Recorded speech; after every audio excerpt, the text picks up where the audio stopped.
এর বিরুদ্ধে মিথ্যা প্রপাগান্ডা চালাচ্ছে ভারত।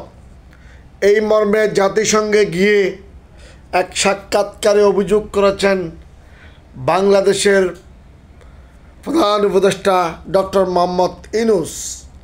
তিনি বলেছেন, আমরা নাকি তালেবান, অথচ আমার দাঁড়িয়ে নেই।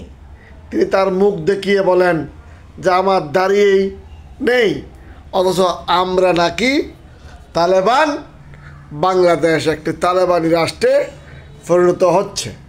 ডক্টর মোহাম্মদ ইউনূস সাহেব বলতে চাইছেন যে ভারত বাংলাদেশের বিরুদ্ধে বহির্বিশ্বে একটা মিথ্যা প্রপাগান্ডা চালাচ্ছে। বাংলাদেশকে হেয় প্রতিপন্ন করার জন্য যে ভারত বিভিন্ন রকমের কথাবার্তা বলে, ধর্মীয় উন্মাদনার কথাবার্তা বলে বাংলাদেশকে একটা জঙ্গি রাষ্ট্র কিংবা তালেবানি রাষ্ট্র হিসেবে পরিচিতি দেওয়ার চেষ্টা করতেছে, যা মিথ্যা এবং ভিত্তিহীন। মর্মে আমাদের মাননীয় প্রধান উপদেষ্টা জাতিসংঘে গিয়ে বিভিন্ন রাষ্ট্রপ্রধান এবং রাষ্ট্রদূতদেরকে বিষয়টা জানিয়েছেন। তিনি তার চেহারা দেখিয়ে বলেন যে আমার মুখে দেখেন তো কোনো দাঁড়িয়েই তো নেই, আমরা কি বলে হলাম নাকি তালেবান। আমরা যদি হই তালেবান তাহলে আমাদের দেশের সরকার কি এই মার্কিন যুক্তরাষ্ট্রের সাথে বা ইউরোপিয়ান স্টেটের সাথে কাজ করতে একসাথে পারত? আমরা আমাদের যে সংবিধান আছে, সংবিধান মতে কাজ করি। আমরা রাষ্ট্রীয় রীতিনীতি, ধর্মীয় আচার আচরণ পালন করি এবং অন্য ধর্মের যারা আছে, ইসলামবাদীও আরও যারা যে সমস্ত লোক আছে, তাদেরও সমান অধিকার আমাদের বাংলাদেশে আছে। বাংলাদেশের সকল নাগরিক সমান অধিকারে অধিকারভুক্ত। এখানে কোনো বর্ণ বৈষম্য নেই, ধর্মীয় কোনো বৈষম্য নেই।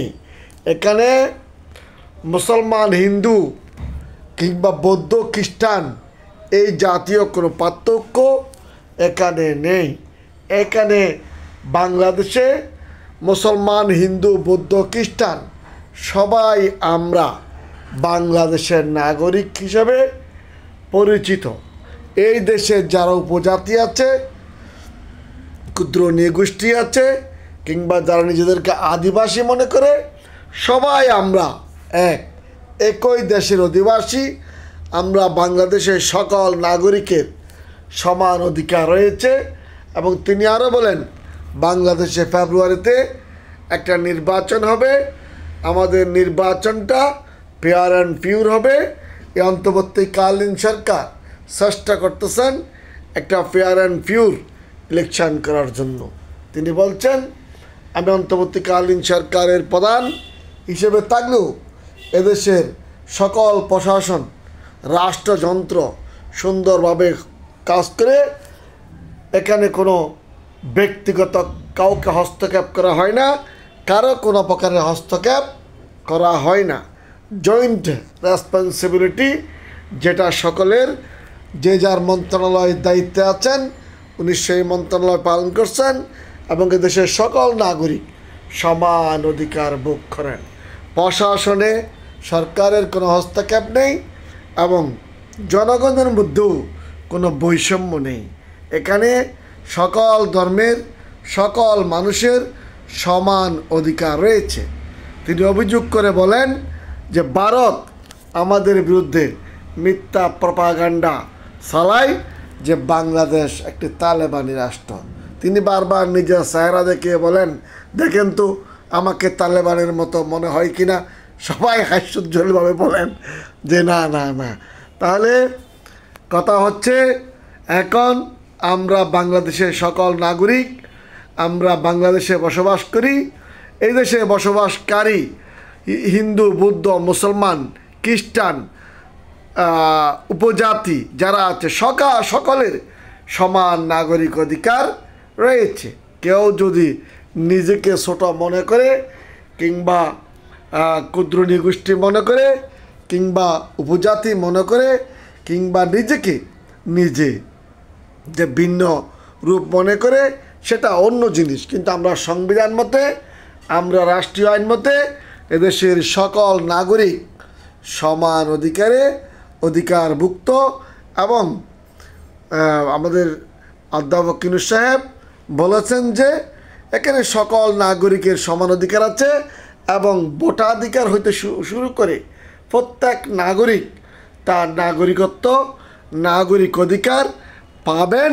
কাউকে কোনো প্রকারের আইনি সহায়তা থেকে, আইনি পদক্ষেপ থেকে, কিংবা কোনো প্রকারের চাকরি থেকে, কোনো প্রকারের ব্যবসা বাণিজ্য থেকে বঞ্চিত করা হবে না। যে যার অবস্থান থেকে যার যেভাবে সুবিধা তিনি সেভাবে রাজনীতি করতে পারবেন, সমাজনীতি করতে পারবেন, এবং ধর্ম পালন করতে হবে। এখানে কোনো বর্ণ বৈষম্য নেই, এখানে কোনো ধর্মীয় ভেদাভেদ নেই। এদেশের সকল নাগরিক সমান।